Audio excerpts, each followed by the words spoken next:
Un commento YouTube a questa canzone del grande Battiato ci racconta: in un'intervista Battiato disse che la spiaggia qui descritta non esiste, ma è la spiaggia metafisica dei nostri pensieri. Potreste chiedervi come mai ho deciso di iniziare il video in questo modo. Beh, perché credo che questo tema sia in qualche modo molto legato a ciò di cui parleremo oggi. Ed anzi ci aiuterà certamente nel tentativo di immergerci nella dimensione che caratterizza questa storia.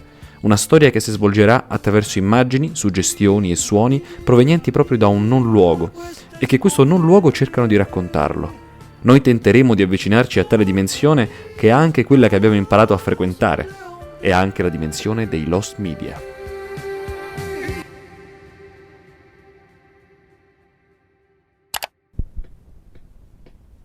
Questa storia è iniziata per me lo scorso gennaio, quando dedicai una diretta su questo canale a un lost media in cui ero incappato anni prima, ma che non avevo mai particolarmente approfondito. Qualcosa di esso però mi aveva sempre affascinato.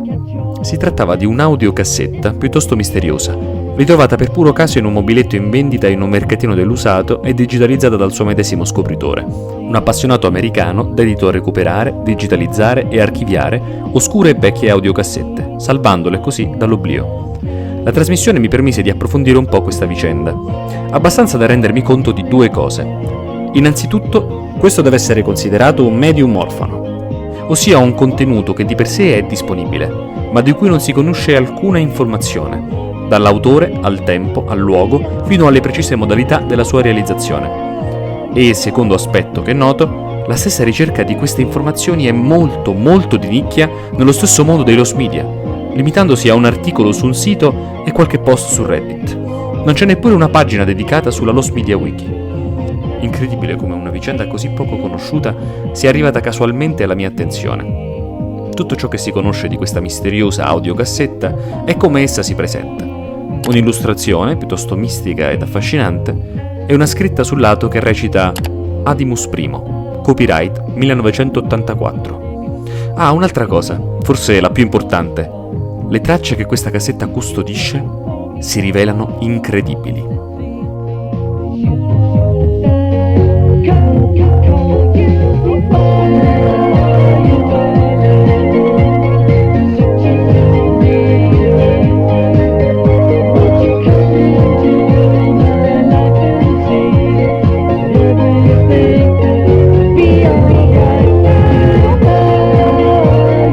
Un'aura mistica e evanescente le avvolge, non di meno per le distorsioni subite dall'invecchiamento del nastro, ma certamente soprattutto per il loro carattere fantasy e forse anche un po' melancolico che solo la produzione musicale dell'epoca ci può regalare.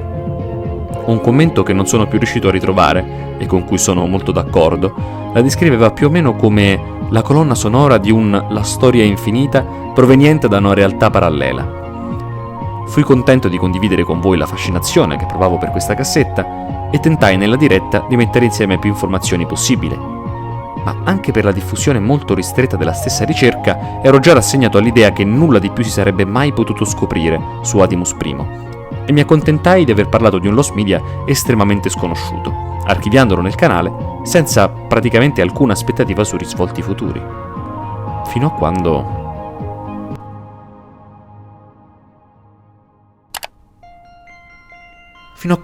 qualche mese dopo, quest'estate, ricevo sotto quella stessa diretta un commento da uno di voi, Francesco, che scrive: «Ho trovato la foto originale dell'album».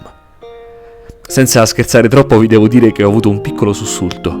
Davvero? Gli chiedo di mandarmi per email quello che ha trovato. Mi sembrava impossibile che si potesse risalire a qualcosa come l'immagine originale. Stiamo parlando dell'illustrazione sconosciuta di un'oscura audiocassetta sconosciuta di cui si può venire a conoscenza solo attraverso degli oscuri post su Reddit sconosciuti e attraverso la diretta che ho fatto a gennaio scorso. Eppure apro la posta e eccola lì. Prima vi faccio vedere di nuovo l'illustrazione per come compare sulla cassetta. Come vedete rappresenta un castello su quello che sembra un pendio, sospeso nella serena profondità della notte antica. Come dicevo prima, un'immagine mistica e molto evocativa, perfettamente in sintonia con la musica registrata nella cassetta. Ora torniamo alla mail di Francesco. Aprendo l'immagine allegata, mi rendo conto che questa porta con sé due enormi rivelazioni. La prima, che non avevo minimamente sospettato, è che l'illustrazione sulla cassetta è solo una porzione di un'illustrazione molto più grande. Vederla tutta intera per la prima volta mi fa un certo effetto. Rivela un intero mondo, se possiamo dire così, ancora più surreale. Il castello non è su un pendio, ma è sospeso su una nuvola, e più in primo piano, nella nuova porzione rivelata della foto, c'è quasi a venirci incontro una sorta di divinità dall'aspetto orientale che si staglia sulle galassie. Incredibile. La foto che Francesco mi ha mandato mi sembra lo screenshot di una pagina web che mostra l'immagine. E in questo screenshot, in alto a sinistra, è visibile una scritta: Welcome Home, Gilbert Williams. Non mi dire che questi siano rispettivamente il nome dell'opera e del suo autore? Questa cosa è incredibile.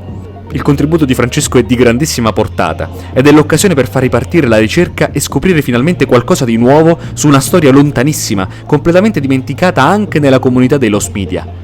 Mi metto subito alla ricerca tentando di seguire la pista che si apre da qui. Almeno di primo impatto la mia ricerca non sembra rivelare più di tanto. Sembra che sullo stesso artista su internet ci siano davvero poche informazioni. Ma ora credo sia importante provare, come sempre nelle ricerche di Lost Media, a fissare almeno momentaneamente dei punti fermi, chiedendoci: che cos'è che stiamo cercando? Beh, innanzitutto è necessario raccogliere quante più informazioni possibile su questa illustrazione, come ad esempio l'anno della sua realizzazione. Che sia precedente o almeno contemporaneo al 1984 è necessario perché possa essere coerente con le informazioni riportate sulla cassetta. Verificare questo significa testare ulteriormente la veridicità della storia. In secondo luogo, è importante acquisire quante più informazioni possibile su Gilbert Williams, provando così a verificare o a smentire l'ipotesi che lui possa essere direttamente coinvolto, o vicino a chi fu direttamente coinvolto, nella realizzazione di questa audiocassetta. Sicuramente quando ho digitato il suo nome per la prima volta nella barra di Google e ho iniziato a scorrere i primi scarni risultati, non avevo idea del mondo che mi si sarebbe di lì a poco aperto davanti. Qui c'è solo un quadro, qui non ci sono informazioni, non trovo neanche una foto. Dopo alcuni vani tentativi di informarmi su pagine web piuttosto povere di dettagli, incappo in una vecchia pagina in HTML, la cui grafica testimonia chiaramente la sua provenienza dai primi anni 2000. È una pagina del 2005, di un sito a quanto pare italiano, chiamato artling.it. Qui finalmente riesco a trovare una foto del signor Williams e informazioni biografiche in più. Vedo che ha iniziato la sua attività artistica in California negli anni 70 ed è considerato uno dei maggiori esponenti della Visionary Art.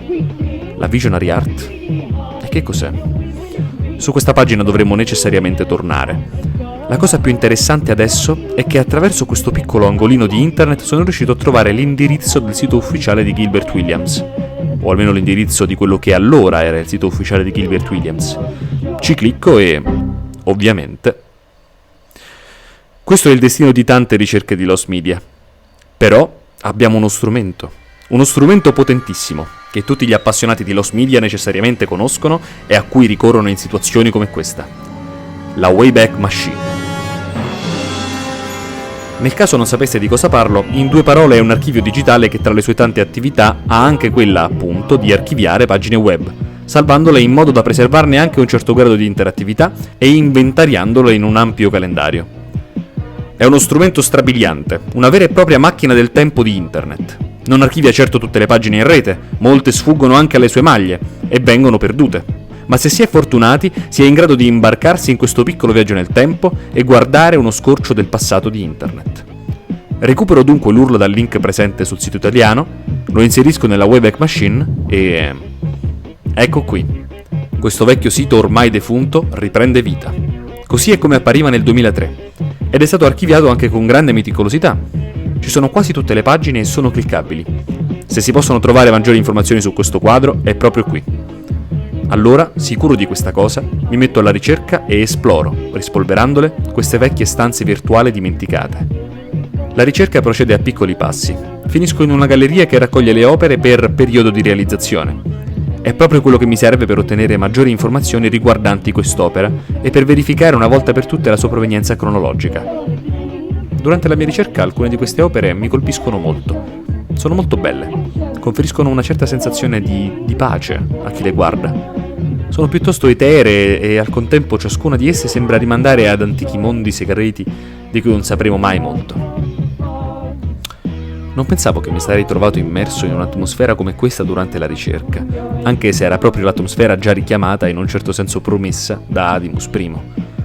Questa casetta misteriosa mi sembra perfettamente inserita in questo mondo.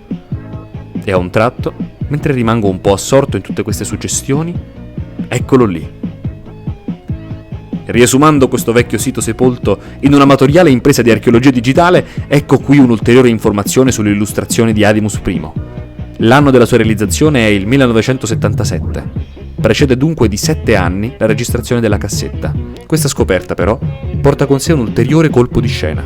Stranamente, il nome con cui quest'opera è stata registrata su questo vecchio sito non è Welcome Home, che è come è indicizzata in tutte le istanze sulla rete attuale, bensì porta il nome di Angel of the Threshold, l'angelo della soglia. Ad essere indicato come Angel of the Threshold oggi è quest'altro quadro di Williams, che forse potrebbe avere anche più senso, in quanto l'immagine sembra più affine a ciò che questo titolo evoca. Come se non bastasse, c'è un'altra anomalia ancora più strana riguardante la raffigurazione del nostro Lost Media, ossia nella stessa pagina dell'archivio del vecchio sito, dedicata alle opere tra il 1975 e il 1980, poco più in basso rispetto a Angel of the Threshold, troviamo la stessa raffigurazione, con colori alterati e specchiata, indicizzata come Welcome Home. Questa situazione non fa che confondermi sempre di più. Non trovando tra queste vecchie pagine il corrispettivo dell'attuale Angel of the Threshold, inizio a ipotizzare che si tratti di un errore. Solo su un altro sito attualmente visibile su internet sono riuscito a trovare un'informazione, seppur vaga, riguardante la data di realizzazione di quest'opera, circa 1978. Ipotizzo dunque che l'immagine di Welcome Home possa essere stata erroneamente caricata sotto il titolo e la data di Angel of the Threshold e poi di nuovo sotto il suo effettivo nome. Certo, questa ipotesi non spiegherebbe necessariamente perché la data indicata è il 1977 e non il 78, o perché Welcome Home qui sia l'unica immagine a presentare tutte queste alterazioni. Inoltre vari nomi di opere presenti sulla vecchia pagina dell'Internet Archive sono in tutto o in parte differenti rispetto a come quelle stesse opere sono indicizzate sul web di oggi. Troppa confusione. Anche le informazioni che con fatica siamo riusciti a recuperare sono molto vaghe. Siamo arrivati a un vicolo cieco. Dobbiamo esplorare le altre ramificazioni di questa pista. Torniamo al sito artlink.it. Qui possiamo leggere alcune righe riassuntive della vita di Williams. Una di queste righe recita: le sue raffigurazioni sono state usate per copertine di album da Michael Jackson, da Crosby, Stills Nash e per gli album Fresh Air prodotti da Mannheim Steamroller and the London Symphony. Copertine di album. Ma questa potrebbe essere la pista giusta. Come immaginate, ho cercato subito di rintracciare le canzoni di questi artisti, certo con una vaga speranza di trovare tra questi addirittura Adymus I, ma soprattutto, più realisticamente, tentando di trovare tra loro qualcuno che come impostazione e come stile fosse riconducibile ai creatori di Adymus I. Purtroppo però, come sentite, Crosby, Stills Nash, il cui album Daylight Again ha come copertina Celestial Visions di Williams, non corrispondono affatto né per stile né tantomeno per genere a ciò che sentiamo in Adymus I. Inoltre, Fresh Air V, che qui sentite in riproduzione, certamente manifesta una maggiore presenza di strumenti elettronici rispetto a Daylight Again, ma è totalmente assente una qualunque voce o testo cantato, con l'eccezione di qualche incursione di un coro. Ancora niente, ma forse siamo sulla strada giusta. Dobbiamo verificarlo. La domanda qui è possibile che Adymus I fosse un progetto mai completato di un gruppo che a un qualche livello abbia collaborato con Williams? Magari anche solo chiedendo il permesso di utilizzare una sua illustrazione come copertina. E per provare a rispondere a questa domanda è necessario dare un ulteriore sguardo all'oggetto cardine di questa vicenda, ossia la cassetta, o meglio, la registrazione in essa contenuta. Tutta questa storia mi ha portato ad ascoltare meglio e più estensivamente le tracce incise nel nastro e a tentare di riconoscere in esse degli elementi tecnici che portassero a dedurre informazioni più o meno certe sul nastro stesso. Se capisco che il gruppo dietro a questo nastro è un complesso di professionisti, allora può prendere corpo la possibilità che questa cassetta sia il frutto di una collaborazione effettiva con Gilbert Williams, magari mai conclusasi. Se così fosse, la pista di Gilbert Williams sarebbe ancora valida. Ma certamente non posso farlo da solo, non ne ho minimamente le competenze. Scrivo allora su un subreddit dedicato alla valutazione di tracce musicali, r/music feedback, e chiedo un parere più o meno tecnico su questo nastro. È stato registrato in uno studio? Qui un utente mi risponde che sembra ci siano delle vere percussioni, forse una vera batteria, e in ogni caso le tracce si articolano su più canali, il che negli anni 80 avrebbe richiesto una registrazione di tipo semiprofessionale. Adymus I suona registrato in uno studio, magari piccolo, ma certamente uno studio. Questo parere mi conforta, ma vorrei un ulteriore riscontro, magari da qualcuno con cui posso interloquire direttamente e a cui posso porre domande e chiedere chiarimenti. Mi rivolgo allora ad un mio amico, che avendo fatto della creatività in campo musicale una parte integrante della sua vita e avendo approfondito nel tempo anche a livello tecnico questo tipo di medium, sarà molto ma molto più allenato di me nello spiegare e soprattutto nel sentire i dettagli tecnici a me indiscernibili. Gli faccio ascoltare le tracce e gli chiedo un consulto. A me sembra che sia stata fatta in uno studio, nel senso che nonostante manchi la fase finale di produzione, ovvero sia il mix e mastering, perché i volumi non sono tutti ben regolati tra loro, nel senso che comunque la voce in alcuni punti viene sovrastata dal synth. Ora non sappiamo se è voluta, in altri punti viene sovrastata dall'impianto ritmico, quindi da comunque synth di basso o da batteria, quindi non sappiamo se sia stata voluta, però anche in questa, diciamo, corrente musicale degli anni 80 la voce resta predominante, dovrebbe rimanere predominante. Non in tutte le tracce forse vi è la mancanza di un missaggio, nel senso che ad esempio nella seconda traccia mi è sembrato comunque di ravvisare la presenza del panning, quindi già in questo caso il suono viene splittato quando si registra appunto su un sistema stereo. Il suono viene splittato tra left e right, quindi le due casse differenti, in questo caso sentendo nelle cuffie le cuffie, e quindi ho sentito ad esempio tutta la parte ritmica era sul left, era spostata sulla sinistra, mentre la parte più armonica e anche la voce era sulla destra, e quindi questo dà comunque un'idea, un'impronta di un missaggio quantomeno iniziale, però accennato, però anche secondo me forse per dare l'idea di quella che poteva essere l'opera finita, perché secondo me non è finita, nel senso che resta in una dimensione di demo, o magari ha proprio la pretesa di esserlo, nel senso che anche alcune tracce come si presentano sembrano sperimentali. Chiunque abbia realizzato Adymus I sembra non averlo fatto per vie ufficiali, altrimenti sarebbe stato riportato come utilizzatore di un'illustrazione di Williams almeno in una delle tante pagine dedicate che abbiamo consultato. E invece Welcome Home non solo non appare come utilizzata da qualche musicista in un suo album, ma non è neppure registrata chiaramente nelle vecchie e nuove pagine dedicate ai lavori di Williams. Eppure il fatto stesso che sia stata utilizzata un'illustrazione di questo artista californiano per Adymus I potrebbe essere un elemento perfettamente sensato e coerente con lo stile piuttosto misterioso della musica qui registrata. È come se chi ha realizzato Adymus I sapesse del fatto che le illustrazioni di Williams, che godeva in quegli anni di una fama crescente nell'ambiente, venivano utilizzate come copertine di album musicali anche sperimentali. Forse sapeva di Daylight Again e di Crystal Vista. Aveva già visto l'accostamento che in quegli anni avveniva in quegli ambienti tra le opere di Williams e determinate composizioni musicali. Magari chi realizzò Adymus I era vicino alla cerchia di Williams, conosceva le tendenze estetiche, mistiche e spirituali che erano associate ai suoi lavori e decise di seguirle incidendo questo nastro. O forse no. Forse si tratta di una semplice coincidenza, e ci sono argomentazioni anche per sostenere che i realizzatori di Adymus I siano del tutto estranei a Williams e al suo lavoro. Tra le tante attività che nel 2003 venivano pubblicizzate sul sito di Williams c'è la vendita di stampe e calendari.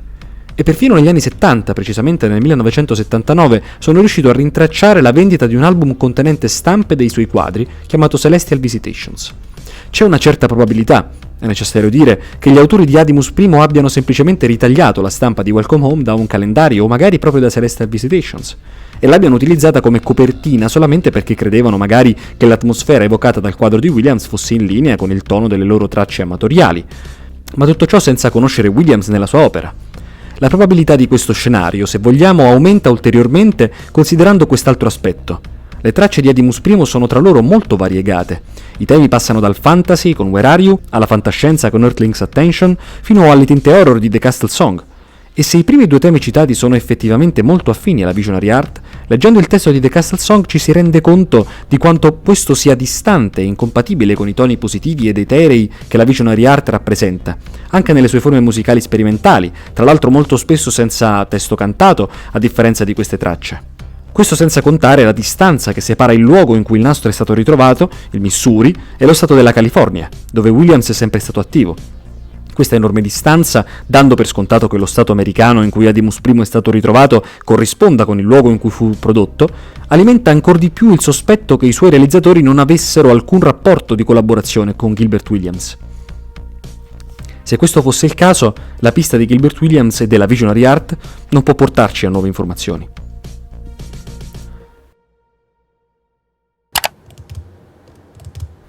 Da qui dove ci muoviamo? È difficile da dire. Se la pista di Gilbert Williams non può aiutarci a identificare gli autori di Edimus I, perché ne abbiamo parlato così estensivamente? Beh, in un certo senso possiamo dire che anche se la scelta di questa illustrazione come copertina fosse una coincidenza, ciò non toglierebbe valore a una certa connessione tra la nostra ricerca e l'arte di Gilbert Williams, rendendo in questo senso non infruttuoso l'incontro con quest'ultima. È possibile che questa demo si inquadri in una collaborazione con Gilbert Williams, secondo te? Diciamo che un'opera underground come questa, da un punto di vista musicale, va alla ricerca di un artista underground che possa rappresentarla in un'altra forma d'arte. Quindi io credo che loro non abbiano trovato questo quadro dal nulla, cioè credo che un rapporto con l'artista, in qualche modo sono entrati in contatto con l'artista. Al di là della possibilità di una qualche collaborazione effettiva tra Williams e gli autori di Edimus I, possiamo dire che è ravvisabile una qualche affinità tra l'opera del primo e questa misteriosa audiocassetta. È un'affinità, diciamo, nel segno dell'indefinito, dell'etereo, del misterioso. In questo senso forse anche noi, approfondendo questa ricerca, possiamo percepire una qualche vicinanza con l'opera di Williams e con questa cassetta. Possiamo sentire una qualche affinità con questo mondo sconosciuto, con questi artisti che, in modo che può apparire anche eccentrico, vogliono esperire e rendere esperibile tale dimensione, tale non luogo, tale spiaggia metafisica dei nostri pensieri. Sul sito artling.it troviamo anche una presentazione che l'artista italiano Mauro Nobilini fece nel 2005 di Gilbert Williams. Dice: sulle tracce di un'archeologia cosmica è l'arte visionaria di Gilbert Williams, pittura che vive di una luce propria come un invito al viaggio trascendente, in un panorama di immagini archetipali. La nostra affinità per questa dimensione estranea può essere proprio nel grande interesse che proviamo per i lost media. Seppur in quello che può sembrare un futile esercizio di archivistica e di documentazione, anche noi forse in queste nostre ricerche tentiamo di calarci in questo non luogo, tra noto e ignoto, tra perduto e ritrovato, che è la dimensione dei lost media, e finiamo per cedere al fascino inspiegabile che questa specie di soglia esercita su di noi. Forse anche noi, in qualche modo, richiamiamo questo non luogo, e forse anche noi cerchiamo di raccontarlo.